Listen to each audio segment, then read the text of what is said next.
Assalamualaikum. Welcome back to my channel. This is Bangladeshi bloggers Zubedas family.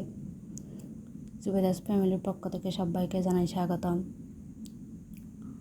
আশা করি সবাই ভালো আছেন। আমি আল্লাহর রহমতে ভালো আছি। আমি আরেকটি নতুন ভিডিও নিয়ে আপনাদের সামনে হাজির হয়ে গেলাম। তো আশা করি ভিডিওর শেষ পর্যন্ত আমার সাথে থাকবেন। যদি ভিডিওটা ভালো লাগে তাহলে প্লিজ একটা লাইক দিতে ভুলবেন না এবং সাবস্ক্রাইব করে পাশে থাকবেন। আমি নাস্তা করে কাটাকুটা করে নিয়েছি, সব কিছু রেডি করে রেখেছি রান্না করার জন্য। কারণ কাটাকুটাগুলো না আগে করে না রাখলে রান্না করতে অনেক বেশি সময় লেগে যায়। আর আমি রান্না করতে আসিও 12টার পরে। কারণ এত তাড়াতাড়ি রান্না করলে আমার শ্বশুর শাশুড়ি ওনারা খাবেন না, ঠান্ডা হয়ে যায়। ওনারা গরম গরম খাইতে পছন্দ করেন, এই জন্য আমি 12টার পরে রান্না করতে আসি।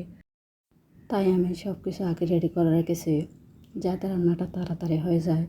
প্রতিদিন এরকম করতে পারি না, কারণ এক এক দিন তো এক এক কাজ লেগেই থাকে। সংসারে তার কোনো কাজের শেষ নাই, এটা না হয় এটা, প্রত্যেক দিন তো কাজের শেষ নেই। সব কিছু থেকে রেহাই পাওয়া যায়, কিন্তু কাজ থেকে তার রেহাই পাওয়া যায় না। রান্নাবান্না এটাতে করতেই হয় আমাদের। তা আমি রেডি করে রাখছিলাম বিদায় এখন রান্না করতে চলে আসছি। আমি রান্না করার জন্য নিয়েছি ডিম দিয়ে আলু রান্না করব, আর লাউয়ের ভর্তা, আর চিংড়ি মাছ দিয়ে সবজি, মাছ রান্না করব, আর ভেন্ডি দিয়ে আলু রান্না করব, ইসা শুটকি দিয়ে অল্প করে। আমার শ্বশুর আব্বা এরকম করে খাবেন বলছেন, তাই এগুলো একটু অল্প করে ওনার জন্যই রান্না করব। তা আমি রান্নাটা এক এক করে বসাই দিচ্ছি। এদিক দিয়ে দেখতেছি আমার একটা প্রতিবেশী উনি কবুতরকে খাবার দিচ্ছেন। এটা দেখে আমার অনেক বেশি সুন্দর লাগছে, তাই উনি কবুতরকে খাবার দিচ্ছেন, যেগুলো আমি শ্যুট করেছি। আমার অনেক ভালো লাগে। তো এরপর চলে যাব আমি বাটার তোলার জন্য।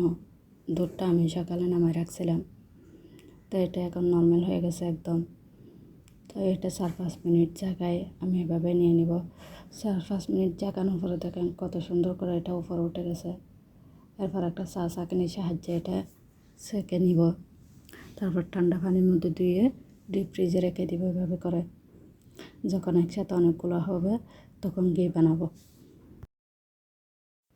বাটারটা নেওয়া শেষ হয়ে গেছে। এখন আমি কিছু বেসিনের মধ্যে মশলাপাতির বয়ম জমা করে রাখছিলাম, এগুলো সকাল থেকে ভিজাতে দিয়েছিলাম। এখন এগুলো একটু ধুয়ে নিব, কারণ এগুলো অনেকগুলো বয়ম জমে গেছে। ধুবো করতে আর ধোয়াই হয় না। প্রতিদিন ওইটা করতে করতে এগুলো আর ধুইতেই পারি না, সময়ও হয় না। তাই আজকে ভাবলাম একটু তাড়াতাড়ি করে ধুয়ে ফেলি। এই বয়মগুলো এক একটা ধোয়ার পরে আমি সব একসাথে করে একটা জুড়িতে পানি ঝরতে দিব সুন্দর করে। আর ঢাকনাগুলোও আরেকটা জুড়িতে দিব, কারণ সবগুলো একসাথে দিলে শুকাবে না তাড়াতাড়ি। এভাবে করে দিলে তাড়াতাড়ি পানিগুলো ঝরে যাবে আর সময় লাগবে না শুকাইতে। আমি বয়ামগুলো ধোয়া শেষ করে ফেলছি। ওদিক দিয়ে রান্নাগুলো শেষ হয়ে গেছে।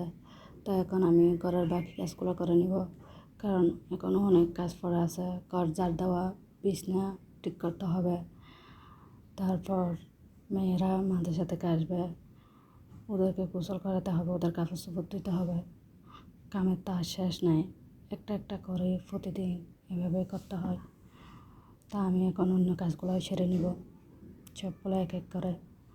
তারপর দুপুরের গোসল সেরে ওনাদেরকে বাদ দিয়ে ফেলবো। তা আমি দুপুরে ভাত খাইয়ে একটু করে শুয়েছিলাম, একটু ঘুমাচ্ছিলাম। আমার ঘুম থেকে উঠে এখন আমি একটু স্যুপ রান্না করবো বিকেলের জন্য। স্যুপটা রান্না করার জন্য আমি দুপুরে মাংস সিদ্ধ করে রাখছিলাম, তো এটা এখন ছিঁড়ে নেব। আর মাংস সিদ্ধ করেছি যে স্টকটা রয়েছিল, ওই স্টকটাও রেখে দিয়েছি। এটা দিয়ে স্যুপ রান্না করব। স্যুপটা রান্না করার জন্য আমি চুলে একটা হাঁড়ি বসিয়ে দিয়েছিলাম। এটা গরম হওয়ার পর 1 চামচ অলিভ অয়েল দিয়ে দিয়েছি। তারপর তেলটা গরম হওয়ার পর একটা রসুন কুচি দিয়ে ভালো মতো এটা লাল করে নিয়েছি। এরপর মাংস সিদ্ধ করে যে পানি রেখেছিলাম এটা ঢেলে দিয়েছি। তারপরে মাংসগুলো দিয়ে দিয়েছি। এরপর আমি একটা ডিম ফেটিয়ে রেখেছিলাম, এটাও দিয়ে দিয়েছি।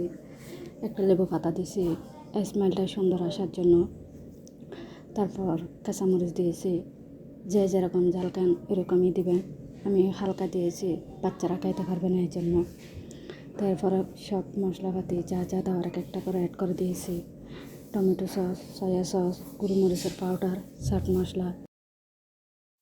তা আমি কর্নফ্লাওয়ারটা পানি দিয়ে রেখেছিলাম গুলিয়ে, তারপরে এটাও ঢেলে দিব।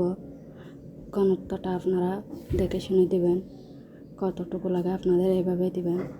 এরপরে সবার শেষে দিয়ে দিব লেবুর রস। লেবুর রস না দিলে এটা খাইতে ভালো লাগবে না, সবচাইতে ইম্পর্টেন্ট হচ্ছে লেবুর রস। তো আমার স্যুপটা রেডি হয়ে গেছে, এখন গরম গরম সবাইকে খাইতে দিব। সবাই খাওয়ার পর অনেক বেশি প্রশংসা করছে, মাশাআল্লাহ অনেক ভালো হয়েছে খাইতে। আমি আগে বাজার থেকে প্যাকেট কিনে এনে রান্না করতাম, এখন এভাবে বাসায় রান্না করি। তো আপনারাও ট্রাই করতে পারেন। তো সবাই ভালো থাকেন, সুস্থ থাকেন। আজকের ভিডিও এই পর্যন্ত। ভিডিওটা কেমন লেগেছে আপনাদের কমেন্ট করে জানাবেন। যদি ভালো লাগে তাহলে প্লিজ লাইক, কমেন্ট, শেয়ার করতে ভুলবেন না। আল্লাহ হাফেজ, আসসালামু আলাইকুম।